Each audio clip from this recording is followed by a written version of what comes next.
bibigyan ng tubo. Ganoon din ang pagpapasangla sa lupa, Ismail. Sangla sa sasakyan, sangla sa lupa, sangla sa bahay, yung sangla tira, yung sangla sa bahay ay sa lupa na pinagsasakahan, pinapasukan din ito ng riba. Kasi kung halimbawa, paano pupasok ang riba sa mga sanglaan? Halimbawa, Ismail, bibigyan kita ng sample. Meron kang lupa. Meron akong 100,000. Meron akong 1 hectare. So, kailangan mo ng pera, tama. So, ang gagawin mo, isasangla mo sa akin yung lupa bilang garantor, kasi nga, hihiram ka sa akin ng 100,000. So, anong gagawin natin? Kukunin ko yung lupa mo, kukunin mo yung 100,000, ang usapan natin, sabi natin, after 1 year, ibabalik ko yung lupa mo, kukunin ko rin yung 100,000. Pero anong gagawin mo sa lupa, Ismail? Anong usually nangyayari sa Pilipinas? O, ginagamit ko. Anong gagawin ko sa lupa? Magsasaka ako dyan. Tama? Magsasaka ako dyan, tataniman ko yan. Kikita man ako dyan sa lupa na yan, o hindi ako kikita, riba yun. Bakit? Anong kita doon, Ustad? Hindi naman tumubo yung 100,000, tama? Tumubo yun. Anong tubo niya? Pinakinabangan ko yung lupa mo. Anong sabi ng propeta sallallahu alaihi wasallam? Kullu qardin jarra naf'a fa huwa riba. Lahat ng pautang na mayroong dagdag, o take note, may dagdag na ano, may interest na ano, pakinabang. Hindi lang po yung interest na dito ay pera. Ismaila, hindi lang po ang interest na dito, pera. Kung anong interest na dito? Salam. Anong interest? Pakinabang. Kasi pinakinabangan ko yung lupa, yun na yung kanyang interest.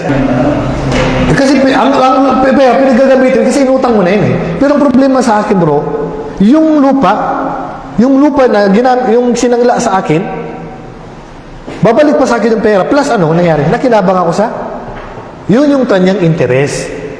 Na ipinagbabawal yun ng Islam. O bahay naman. Halimbawa, mayroon kang bahay, kinangla mo sa akin. Anong ginawa ko sa bahay? Tinirahan ko. Nakinabang ako, hindi. Nakinabang. Pinarintahan ko. Nakinabang ako, hindi. Yun yung kanyang tubo. Riba yun. Bakit? Babalik kasi yung pera ko sa akin, plus nakinabang ako sa bahay, pinakinabangan ko, tinuluyan ko, tinirahan ko, pinarintahan ko, yun yung kanyang interest. Yan yung sinabi ng propeta sallallahu alaihi wasallam na ang hatol dito ay napagkasunduan ng mga ulama. Kullu qardin jarra naf'an fa huwa riba. Lahat ng pautang na mayroong interest na pakinabang, hindi lang pera, na may interest na pakinabang, yan ay pumapasok saan? Riba. Pumapasok sa riba. So, Ustad, ano naman ang gagawin mo sa lupa? Gusto kong pagtaniman, tama. Gusto kong taniman, sayang naman yung lupa. Gusto kong tirahan yung bahay, sayang naman yung bahay. Gusto kong pagkakitaan yung bahay, sayang, pwede kong parintahan. Anong paraan? Hindi natin idadaan sa utang.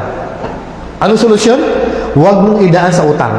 Ang solusyon, yung pag-uusapan natin, rirentahan ko yung lupa, rirentahan ko yung sasakyan para mamasada ako, rirentahan ko yung bahay para iparinta ko, o titirahan ko, yun ang paraan, Ismail.